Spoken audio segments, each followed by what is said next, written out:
Hello, hello, hello, amigas, and welcome to Amiga Handle Your Shit podcast. I'm here with an amazing friend of ours. I met him, officially met him in Colombia. Yes, amigas, in Colombia. I met him and his wife through the company annual trip, which is known as the Tapia Brothers annual trip. And this trip is dedicated for the highest gross sales reps, sales in merchandise and vendors and customers. And so, guess what? Alejandro de la Torre, who is my guest today, is one of those amazing customers who have been with us for several years now. And every year he comes to the Tapia Brothers annual trip in celebration of those who have made Tapia Brothers the powerhouse that it is today. And so I have the amazing opportunity to interview him today. He's young, he's vivacious, he's intelligent, he's an entrepreneur, serial entrepreneur, and we're going to dig really deeply into how he does it. He does it all because he not only does restaurants, he does other things too. And we're going to talk about that as well. And amigas, this conversation is going to be very bilingual, a lot of Spanish, a lot of English, but we make it happen here on Amiga Handle Your Shit podcast. So without further ado, this is Alejandro de la Torre from Aliberto's Mexican restaurant, and he's in Arizona. Welcome, welcome, welcome, Alejandro, or Alex, as we call him. Thank you, Jackie. It's a pleasure for me to be on your podcast. Like I told you, I kind of wanted to begin, with the podcast thing because I love conversating with people, and it's an honor that you introduced me that way. Sometimes we don't see it like that. We're working, we're trying to do whatever it takes to, kind of bring a future to our families and give them a good life. Oh yeah, absolutely. And so I was privileged to get in touch with your beautiful wife Alejandra. Shout out to Alejandra. And she was able to share some beautiful articles on Aliberto's and its history. So I'm very, very fortunate to have that information with me so that we can talk a little bit more about it. But I want to hear it from your mouth. I want to know how this whole started. I know this, I believe it began with your father, but I also want to know where you were when it all started. So why don't we go back? You got it. You got it. So from what I know, I know there was a lot of parts in history that me or my dad and my mother, when they started the business that I don't really know. I've heard it from them, their stories. And so well, they started back in 86. That was their first venture. And it was my father. He actually started in a restaurant. He called it Aliberto's Taco Shop down in San Diego on 28th Street, right? Almost kind of by downtown San Diego. That's when he first started. He told me, it used to be a seafood restaurant. So Mm. they sold mariscos, cocteles, ceviche, that type of stuff. So he got the opportunity. He used to work with four uncles at their first venture, but it was a joint venture. Mm. So after a little bit, he kind of wanted to do things on his own.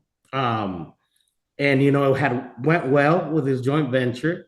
And once he decided to go on his own, things completely changed because it wasn't the same as the joint venture. Yeah, right. He started, at a restaurant that was a seafood place. So he told me, the first day, everybody came asking for mariscos, and that's not, that's not our strong. We do burritos, quesadillas, um, menudo, more typical Mexican dishes. So he told me his first day, his grand opening, I think he sold somewhat about around $1.69. I think he said it was a beef torta and a Pepsi, which in that time it was $1.69. So I mean, you could imagine, you're putting all your heart into this, you're putting all your savings to sell $1.69 in 24 hours. They're open 24 hours. So Wow. Oh, 24 hours to sell $1.69. If you could only imagine maybe the disappointment yeah. that he had, he was expecting a little bit more, but with time, the next day, it was $9. After that, 60. It kept on going little. When he said, I'm gonna make it, I think he sold $600 one day. He's all like, that's what I pay in rent. You know, maybe there's something, I'm gonna make it. Yeah. So then and there, he thought he had made it, and it started going up and up, and he was the true entrepreneur.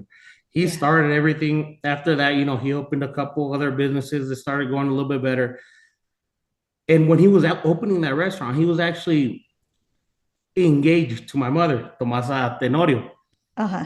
And so he opened this restaurant. He's selling so much, it's not going too well for him. And then he's about to get married in, I think, like 4 or 5 months. So you can only, his business hasn't started well, and he has to get married in 4 months. Oh my God. So it starts going a little good, and then he brings her over here. She had a visa. She comes over, so they started working this together. They used to stay in a Ford Ranger with a camper outside of the restaurant. That's where they Ah, slept. oh wow. That's Yeah. where they slept, right in front of the restaurant. So I mean, they were, they started from the bottom, and to what we have now, it's thanks to them. Yeah. Yeah. Oh my goodness. And this is back in 1986. Back in So 1986. I mean, at that, I mean, I'm 51 years old. So I remember clearly when my family started their business. Tapia Brothers started in 1985. And one interesting fact is that I named it Tapia Brothers.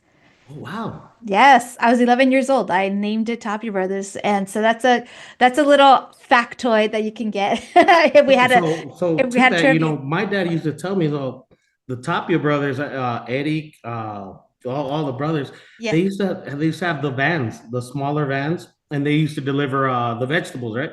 yeah, yeah. This is for my Uncle Ramon and Frank, Yeah. my dad's younger brothers. So Yes. I mean, my dad told me the story. And he was super proud, and it's something to look up to. The Tapia brothers company, because he told me though they started in a van just like kind of how we started. Yeah. And I mean, where Tapia is right now. I mean, it's something to look up to, and I Yeah. look up to it, and it's super cool because that's kind of how we started as well. Yeah, yeah. No, I'm noticing this same kind of it started in the same years, same time. And we got to go back and look at those years because my dad would tell me the stories of immigration coming after them Oh yeah. and the raids and all the things. And it's really interesting to see that, to hear that story and where they're at right now. Obviously, they're American citizens and they can fly and go wherever they want. But I think they still recall those humble moments that one had, right? Oh Because yeah. in addition to providing for your family, you're kind of scared for your life that you might get caught by immigration.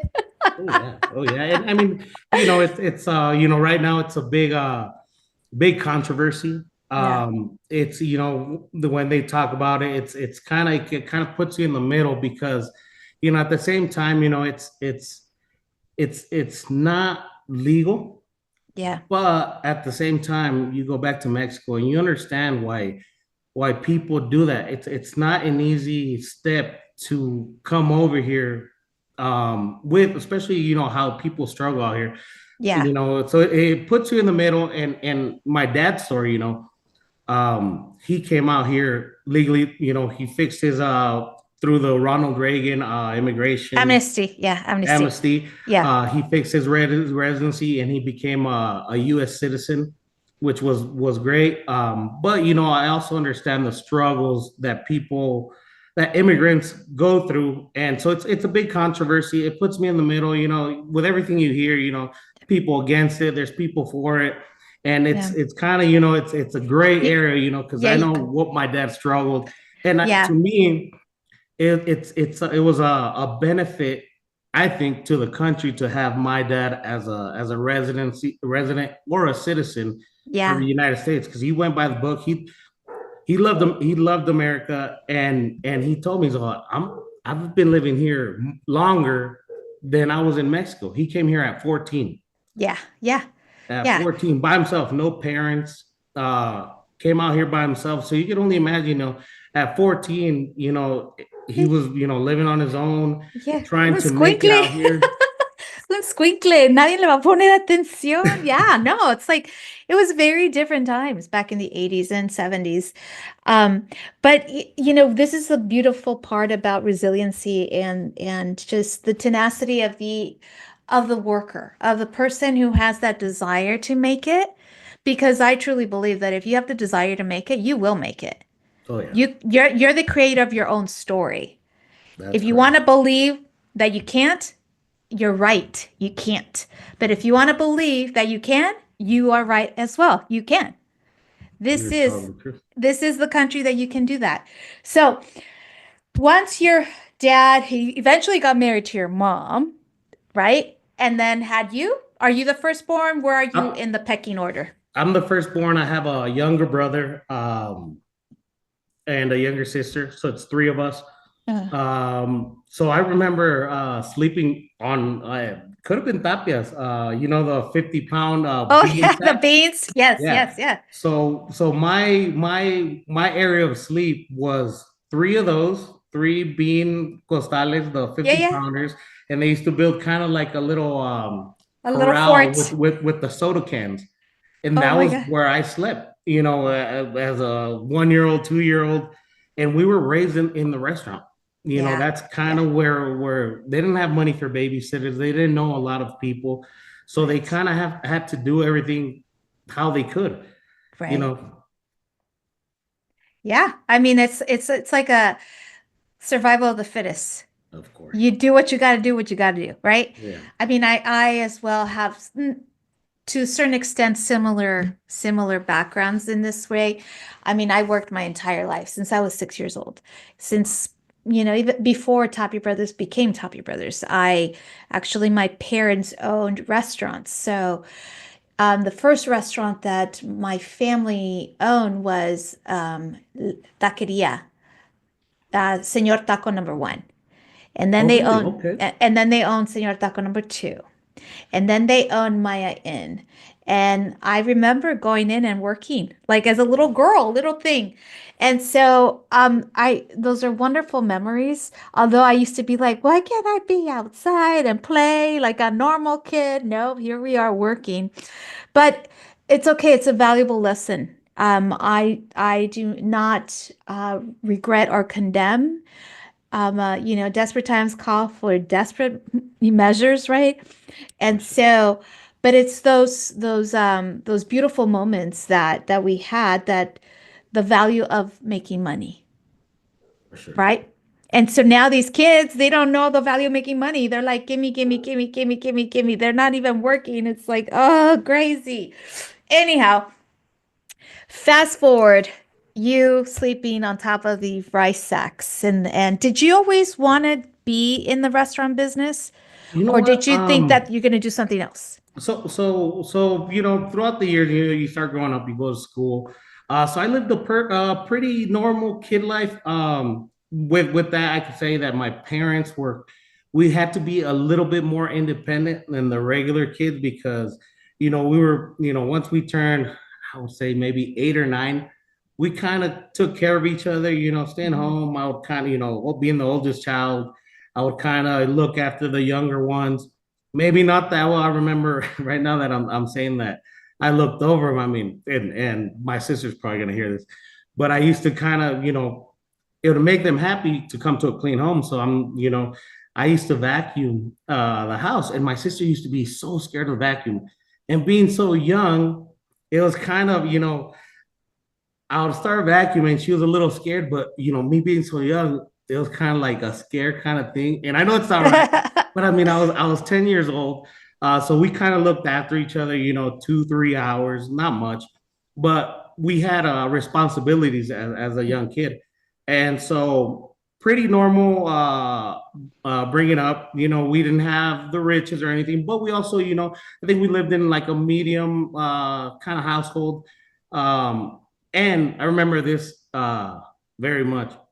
So one time I was at the restaurant and my mom put an apron on me. And so Yeah. we package up all our salsas in those little 1 ounce cups. So that was my Yeah. first job as in the restaurant.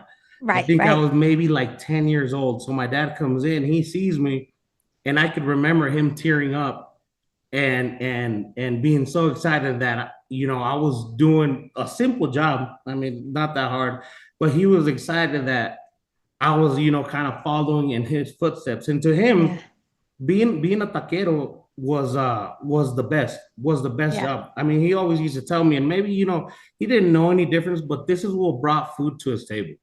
Yeah. He said, you know what? If I died and I was reborn again, I wouldn't want to be a doctor. I wouldn't want to be a lawyer. I wouldn't want to be anything else. I would want to be the same person I am today, a taquero. And I Yeah. mean, he told me that all the time. So in me, I'm like, hey, you know what? This is the best route, being a Right. taquero, because my dad was my superhero. Yeah. So it was crazy to hear that from him, but at the same time, that's what he knew. That's what helped him out. That's what put food on his family's table. Right. Right. Right. Right. I think that's very inspirational. Thank you for that because it's it's um it's in those little simple moments. Like as a parent, you're a parent as well, Oh yeah. that you understand that. Like when your kid gets the concept, gets that moment of like, oh wow, my kid can do it too. Like I don't that proud dad. And I'm sure he must have been like, he already saw the future. He's like, he's going to be my successor, Yeah. right? And I know that in my family, it's always been a thing that, the boys are going to be working for the company and the girls are going to be the professionals. I'm the lawyer, she's the doctor. So, Yeah. but that's just the way I mean, it could be patriarch or not. It doesn't matter. What matters is that here you are in this country that, sometimes has not looked very fairly upon the color of your skin, but Oh, you of made course. it and you made it. And so you want to leave that legacy for your kids, right? And your hope is that your kid is going to step into your shoes Yeah. eventually when you retire. So you stepped into the shoes. At what point did you take control of purchasing your own restaurant? Okay. So it's kind of a long story. We're So in for it.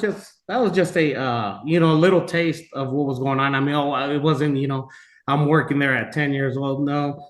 I think when I really started working there was maybe 14, 13. I'd get out of high school, and I'd work for like 3, 4 hours. Yeah. But I think when I really, really started getting into it was when I was 17. Mm. That's when we opened another location here in Payson, Arizona, and he sent me out to kind of remodel the spot, get the spot started, and just I always used to work with him. I mean, I'm telling you, we didn't have money for plumbers, electricians, Eras mil usos. el mil usos, el mil usos. Yeah. So Yeah. I learned electricity from him. Maybe not the correct electricity, but I mean, we were doing it to save ourselves a couple bucks. We painted. I remember, we used to paint the interiors of the restaurant, and I mean, we painted everything. I'm talking about the light switches, I mean everything, Everything. and Yeah. it wasn't the professional way, but I mean, we were trying to save a couple bucks and doing our way. So that's when I kind of started, and I wanted to fresh out of high school, and my dad had he had what's it called problems with his kidneys. So Mm. he was fighting that battle, and I told him, once I graduated high school, I want to go to college and it wasn't so much because I wanted to go out there and study. My friends were going, the whole college kind of life, the parties, you're living on your own. They were out trying to find Yeah. Yeah. their rooms, Yeah. we're gonna be roommates and all that. And that was exciting because I didn't know what I wanted to do, but I wanted to live that experience. Right. So he actually told me, when I told him, I went out there to Mesa Community College Oh down yeah. in Phoenix area. basic Yeah. community. And I took the test, the placement test, and so I told him, hey, you know what? I got into that college, and I'm just letting you know, I'm probably gonna start college, after summer. So he got a little upset, and he's all, well, how are you gonna do that? I'm sick. I need your help, and that it hit me, and he had done so much for me, I couldn't leave him, on his own. And Yeah. my ideas also, I didn't know what I wanted to do, so it was more the party kind of thing. I could go to college where I'm at right now, Yeah. but Yeah. it's kind of that whole experience. Of course, of course, of course. So, I stayed there. I started work with him, and then he got a little bit better. He kind of saw, I kind of need, to be on my own. So when that law SB 170 Mm. was put in here in whole Arizona, we, every Mexican or Hispanic got a little scared Yeah. because it felt like we were being targeted. So, I mean, even me as being a citizen, him Yeah. as being a resident, we felt like we were getting targeted by that law. So we found a spot in Los Lunas, New Mexico, which is still open. So that was my first venture. He helped me out, of course. We went out there, we opened it up. And crazy little fact, I don't know if you know what Stranger Things is, the series Yeah, on yeah, yeah, yeah, Netflix. yeah. Oh my God, my daughter's obsessed. Yeah. So there's a part where Surfer Boy Pizza that was filmed at our Oh, location in Los oh, Lunas oh, at the Aliberto's, really? which was, I mean, it was a crazy opportunity. They came Yeah. by, they asked us if they could film something there. We didn't know about it. We had to sign a clause on that. And then we finally got to know that it was, the fourth season of Stranger Things, which Oh, was, I mean, I couldn't believe hello. it. Did you come out in it? I didn't. I mean, You're as like soon as not on the they side. wouldn't even let us step on the property. Shut up. They're like, okay, we're gonna pay you your day stipend and Yeah, out. yeah, no, And now they you paid for the whole month. Everybody got a vacation for a month and a half. They uh-huh. came in, redid the whole place. They asked us, how we wanted it redone back, and we said leave the interior how it is on the movie. So if you guys are out there in the Luna, New Mexico, check out Aliberto's, and you could go in there, and it'll be the same as it was on that series, which I'm a is serious there's yes. people from Europe that have gone there. From all over the world that are real fans, and they'll go in there and take pictures And this is in New Mexico. in New Mexico, Los Lunas, New Mexico. Los Lunas, New Mexico. Okay. My So, daughter's obsessed. well, you go out there, And I'll it tell them was to. fourth season, you said? Season 4. Season four. Okay. So We're that was gonna if you want to look it up, Surfer Boy Pizza. okay, Well, surfer. that's Aliberto's converting into Surfer Boy Pizza, Uh and that's where they filmed it. oh, cool. So I Great started there. branding for you. Great branding I mean, opportunity. it's super exciting. I mean, when we found out that program was so popular, I'm like, I don't think I even know the popularity that it really has. Because I wasn't a fan. I tried to watch it, and I didn't get a lot of it. So, but a lot of people are big fans of that. Yes, yes. So that's Definitely need to put it up there as like oh yeah. as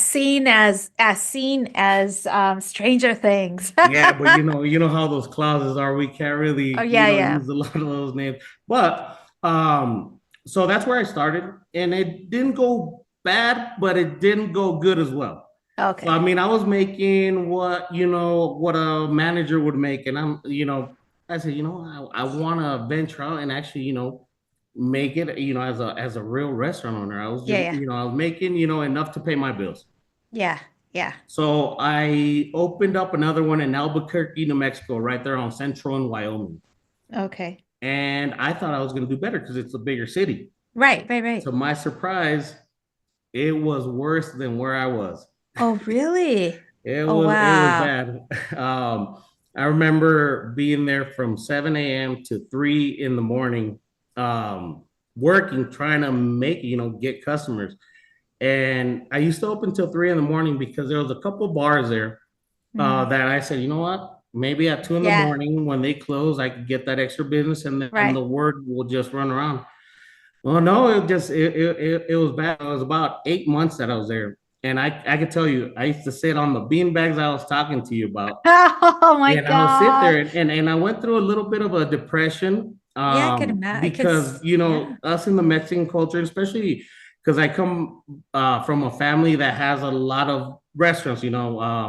There's Mm. some my uncles, they own a big franchise there in Phoenix, Arizona, which Yeah. is called the Filibertos. Super, Yeah. super good, big franchise. A lot of friends of my dad, so you have that pride that Right. you have to make it, because you see your cousins making it, you see your family members. So when you're the one that's not making it, kind of, it's all like, you know what, Yeah. it's not the business, it's me. Yeah. I'm not meant to. So it hit me, Right.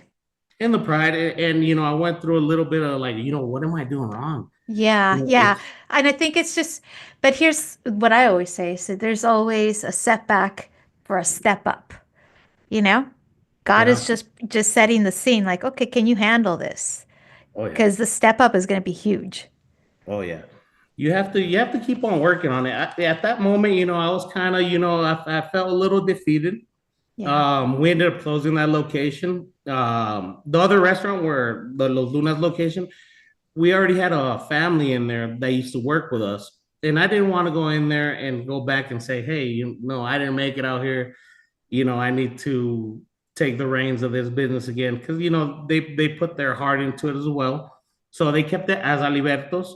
So it's under us. But I ended up moving back to Pine Top, Arizona, where my dad had his business. Yeah. He kind of told me, hey, you know what, I need your help. And the crazy thing, I'm like, hey, maybe you don't need me. I think I should maybe go work at another fast food joint, or maybe get a Hmm. job somewhere else, because to me, I wasn't worthy of working at Aliberto's, because I didn't make it. I failed in my mind. Yeah. Yeah. Yeah. But You're I my, yeah. mean, there's a lot of there's a lot of how do I say, muchos retos que te Hmm. pone Dios, Hmm. that you don't know, that you don't know that they're there. He's setting you up for battle so you can become better. And I Yes. didn't know that. I just thought, I'm not meant for this, Yes. and I'm not worthy. I'm not ready. I can't do this. Of I, course. I, I think I'm not. Yeah. I mean, we have what we call as imposter syndrome, where Mhm. it's like you're coming from a place of lack, of scarcity versus a place of abundance. So you see other people making it, right? Mhm. Through your lens, they're making it, they're making the money, they're buying the cars, they're doing the houses, da da da. And you're like looking at your bank account, you're like, well, what am I doing wrong? What am I doing wrong? Oh yeah.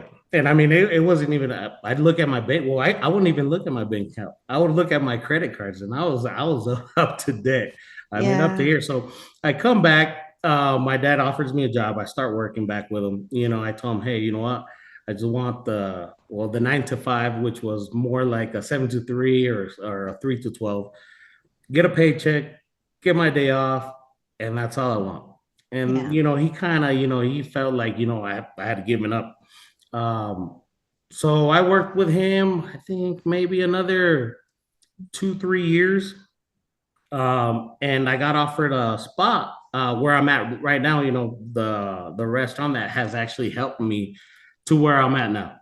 Mm. And I said, the guy came over, hey, we heard from a real good friend. He has a couple of franchises up here as well. And he recommended me to this landlord. And he came out there. He said if I wanted to take over that location. And as soon as he told me, I told him, I don't think so. I think I'm fine where I'm at. And so my dad, he comes out, and he tells me, so what do you want? No. What do you Yeah, want? but no. Well, he offered me a spot, but I don't want anything else. I just want my paycheck. I don't want any problems. Right. And he said, "Why are you gonna do that? That's a great spot." And I don't think, I don't think I'm ready for it, and I'm Yeah. I'm not in a good spot to take it over. So he said, "Well, I'll pick it up. and then you could work for me. I'm like, oh, that's perfect. That way I don't have to deal with anything if it goes wrong or whatever, little things happen, then I'm not greatly responsible for it. Right. Um, so it was at the place where I'm at, he actually took the initiative to take it over. So it started going pretty well. The sales started picking up. It was going good.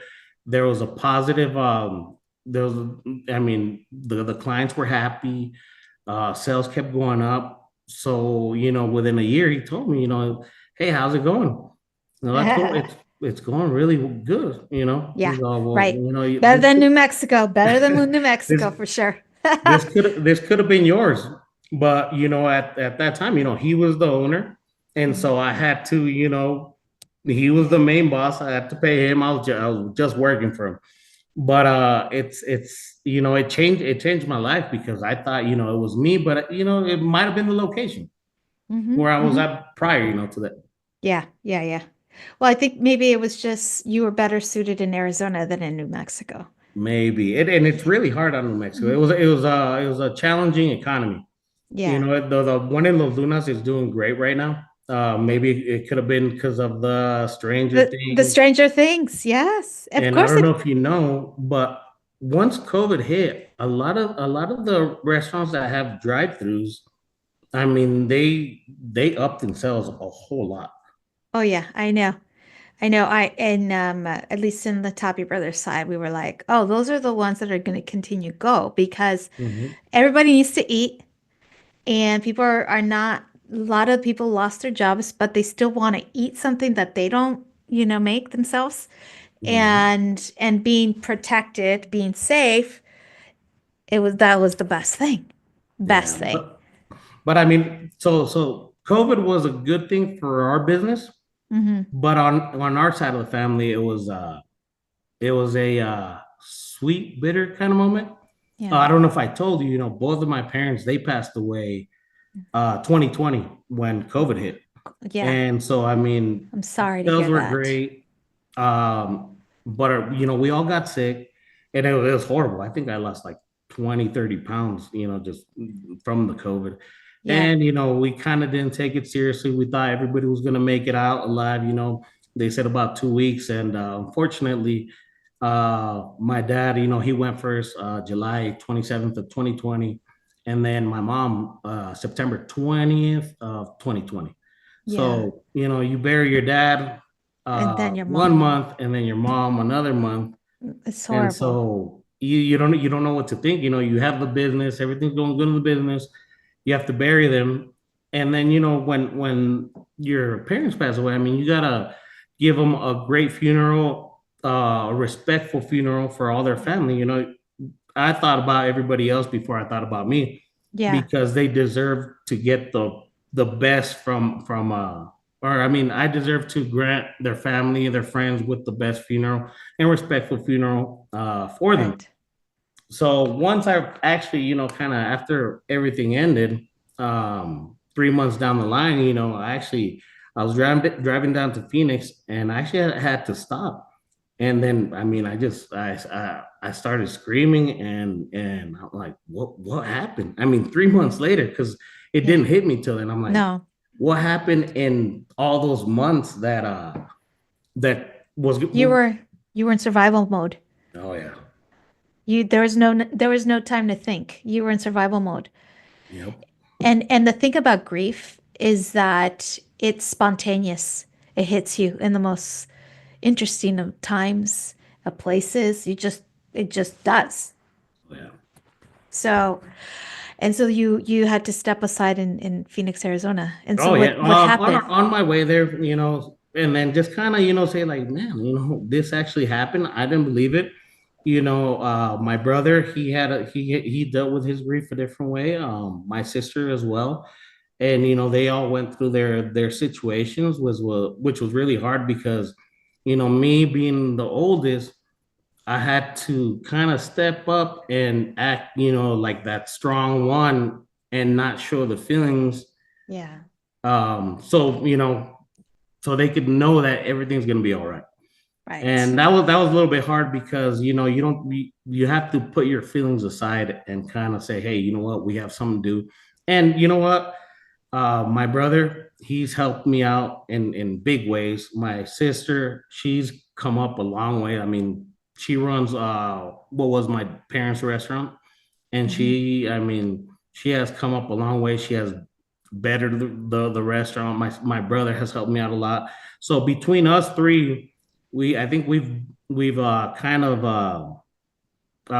took the Hmm. reins and kind of took over the business and made it to what it is today. But the main ones are my parents. They're the ones Yeah.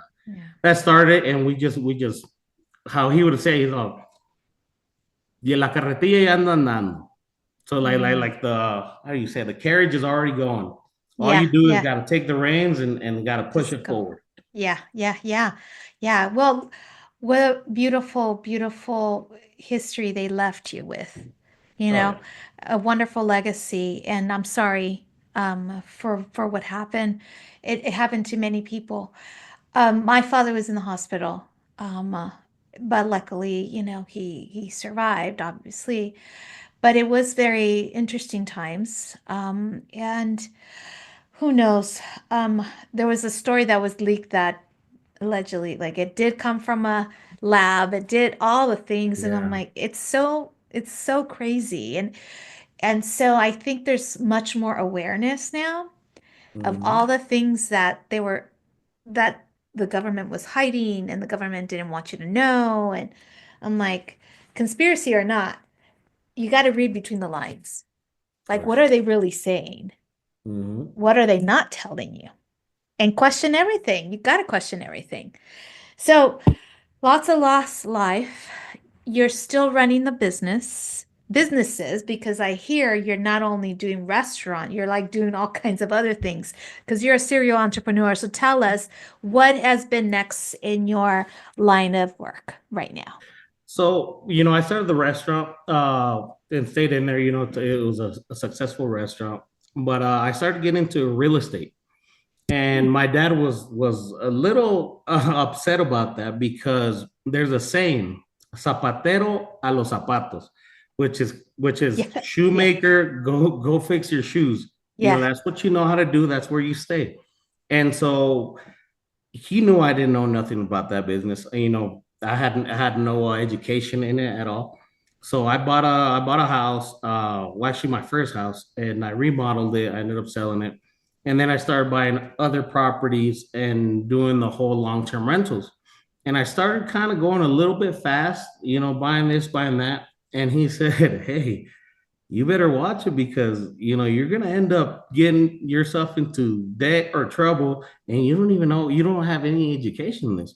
So that gave me a little uncertainty in going that route. But with time, he saw that it was working out, and he told me, he's like, you know what, I think you're onto something. And so I was proud. To me, the biggest thing that I had, and what was difficult with losing my parents mhm, was I was kind of like and it might sound wrong, but this is how I saw it. I felt like a little puppy dog when you tell mhm. them good boy. Yeah, yeah, yeah, From my yeah, yeah, parents, yeah, yeah, yeah. any praise I would get from my parents, that would be like, all right, I'm doing good. Keep on keeping on. So when Right. I didn't have that when they were alive, it was a big old thing because being an entrepreneur and being a business owner, there's nobody that pats you on the back.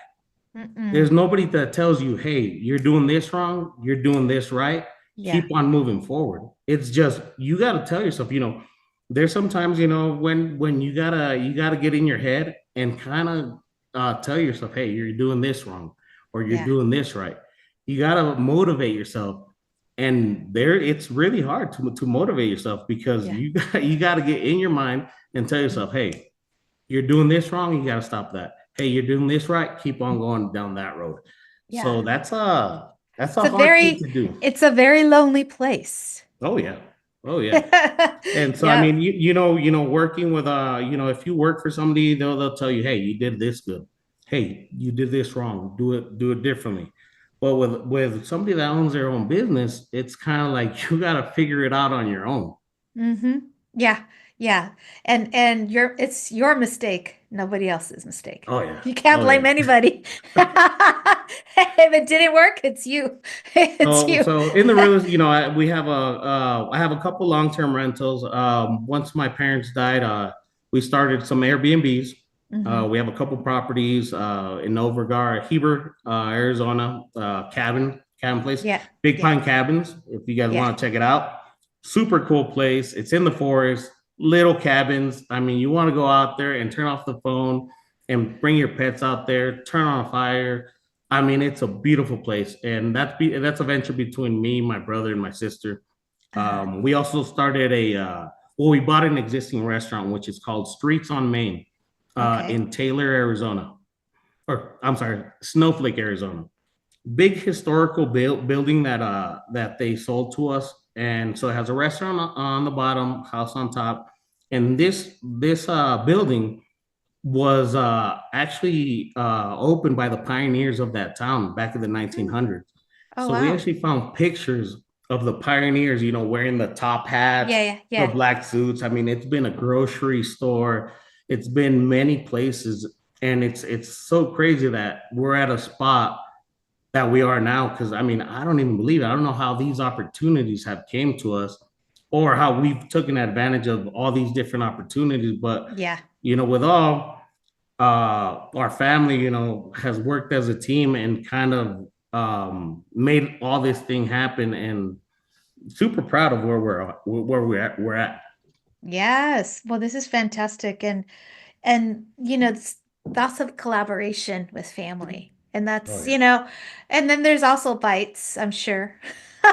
In every family, there's something, Oh some yeah. I issue. mean, and I can tell you, we've struggled with that, fights and disagreements, maybe not being able to work with each other.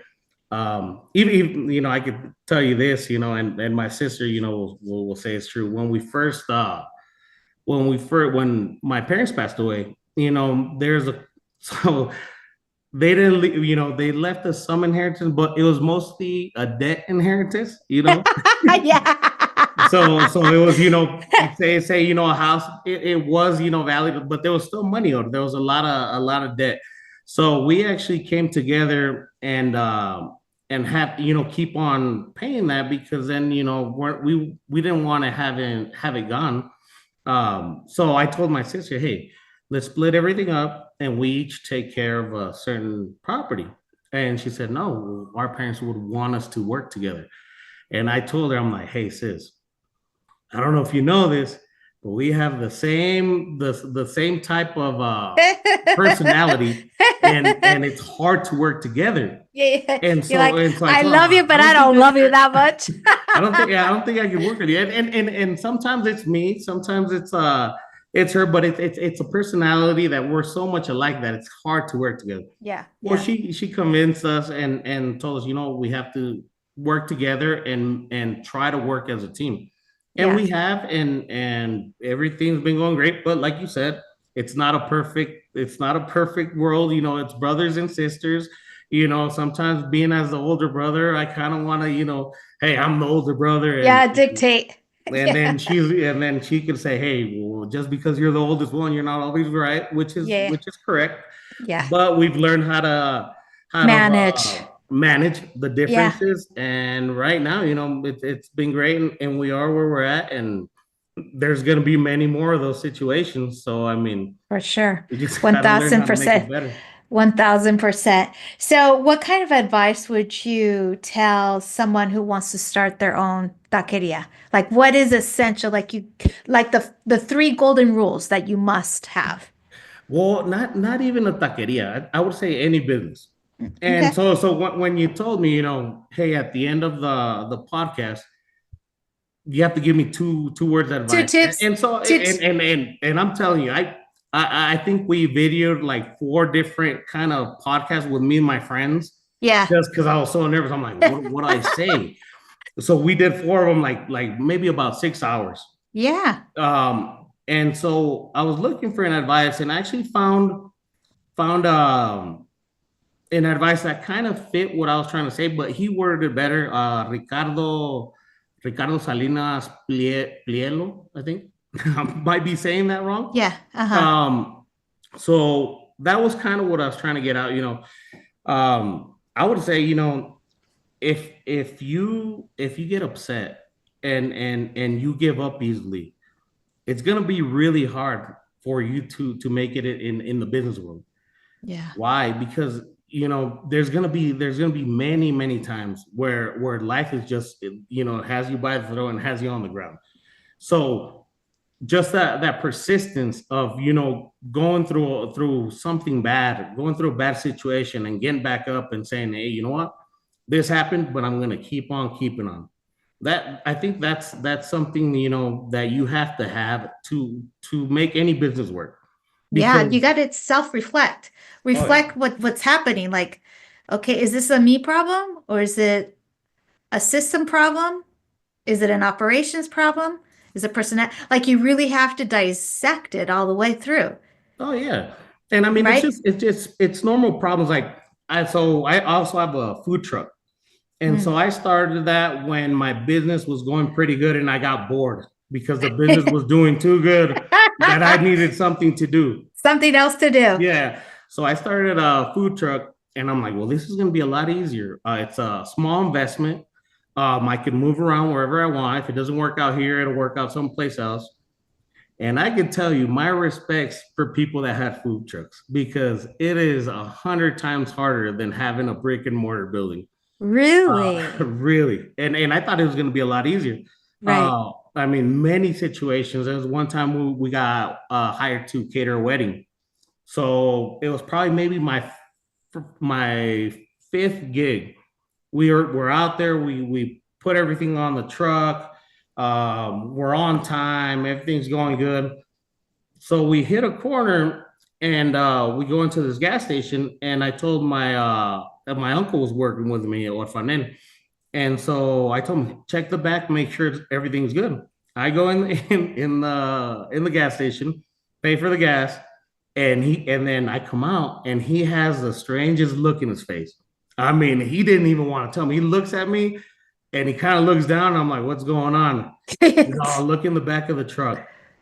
We forgot to lock the fridge where all the guacamole was, the sour cream, the Oh pico, no, it this. all got And so we're spoiled. barely on time, and there is a mess on that truck. And I mean, you don't know what it feels like when you're going to a wedding, especially a wedding, when the bride, it's her special day and they're Yeah. depending on you to bring, the best service that you can. So right then and there, I felt like, calling and I felt like tearing up and canceling. And I said, hey, okay, let's go to the car wash, power wash all this out, and I'll call the restaurant, tell one of my guys to bring me all this stuff again. And so Yeah. we had pre-prep stuff there at the restaurant because we ran the restaurant too. So we went over there, power washed everything. They brought us all the stuff that we had, that had tipped over and was on the Yeah. ground. And it turned out great. So, Yeah. that's another example of, don't, get back up on the horse, try to fix Yeah. the situation, and it'll be great. And the bride loved it, but at the end of the night, I'm like, oh my goodness. You're like, oh Lord, thank God that's over. Well, It, here's the thing. We usually, unfortunately, as a human race, we tend to react instead of respond, which is two different ways, right? Reacting is instantaneously emotional, driven, whatnot, but responding requires pause, evaluate. Okay, I got it. I got it. So you had to look at the mess and be like, pause and respond. you know, And reacting would have been like canceling, oh, for sure. I right? would, and I wanted to cancel. I wanted to cancel. I mean, various Yeah. times, there was one time where we dropped the fry oil. We forgot to store it. So we get to the event and there's fryer oil all over the ground. And so Ooh. we're in there slipping and sliding, and Oh I mean, my just God. different situations that Yeah. that it's you get a little mad, you get a little upset, but you have to say, hey, you know what? Let's fix the problem Yeah. and make this work. Yeah. Yeah. Yeah. Totally. For sure. Jamaicans have this motto that says like, there aren't any problems, ma'am. There's just solutions. Yes. So we just focus, there's only solutions here.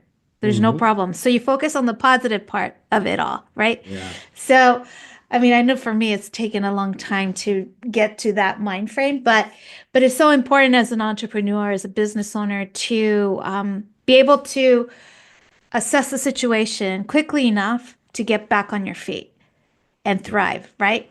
So I'm grateful for you to be here, amigo. If if you could share another tip on how an amiga can handle her shit, please. Well, how can an amiga handle? Her And I shit. wanted to say this: how can an amiga handle her shit? You know, I mean, it's Because just it's different from the perspective of a male looking at a woman that is yeah, successful, and you're like, damn, yeah, she's fully handling your shit, yeah. Well, right? sure. Well, I can tell you that out of every good experience, I think I've learned more out of a bad experience than a good experience. Yeah. Sometimes a good experience will bring you to this step, another bad experience will bring you up to this and that.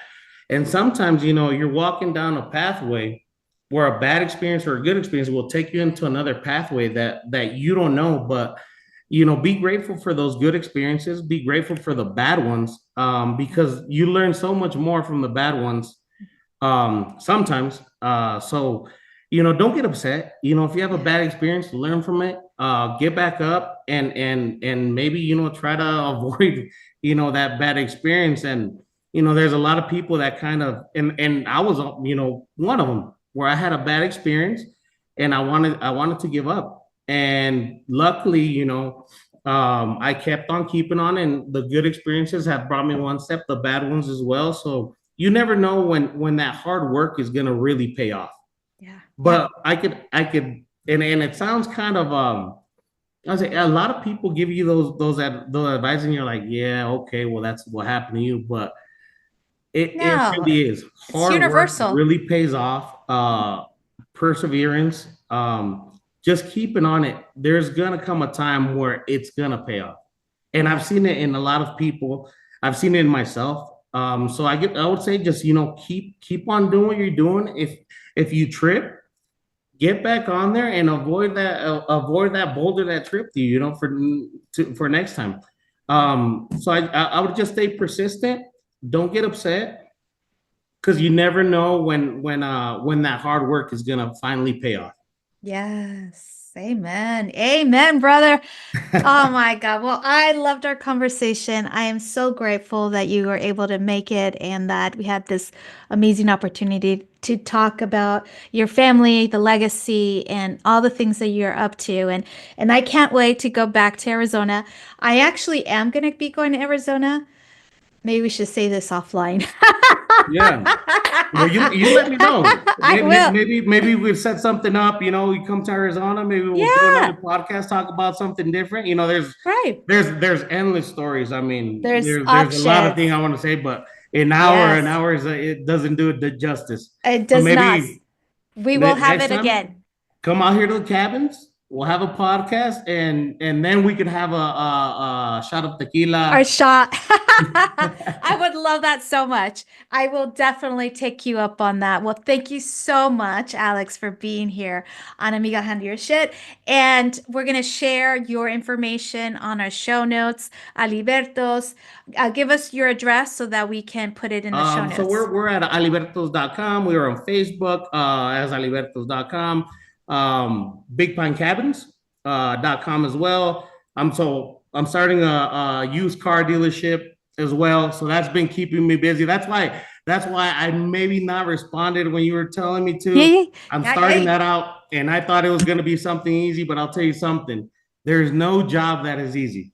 No, Everything no. has its ups and In downs. in So your dreams, it's easy, but when it comes to in my dreams. reality, it's not. So that website, I have a name for it, but we don't have a website for it yet. Also check out Streets on Main, down in Snowflake, Arizona. We Yeah. do burgers, hot wings. Our specialties are chicken out there. Really cool place, real different. If you're ever, around this area, come on by. We'll treat you, we'll treat you as Jackie was here. Oh, Like yes, family. yes, you got it, amigas. They're over there in Arizona. Drop my name and Alex will treat you right. It was an honor being on your show. I mean, like I said, I was so nervous because I've always, this Yeah. has been on my mind, having a podcast, being on Yes. one. So I'm honored to be here. Thanks a lot. And when you're up here, let's do a second one, but maybe with a couple drinks of tequila. That's right. Amen, brother. Well, thank you so much for being on Amiga Handleurship Podcast. Thank you, Jackie. Thank you. It was an honor and a pleasure. Oh, likewise, my friend. Likewise. Thank you.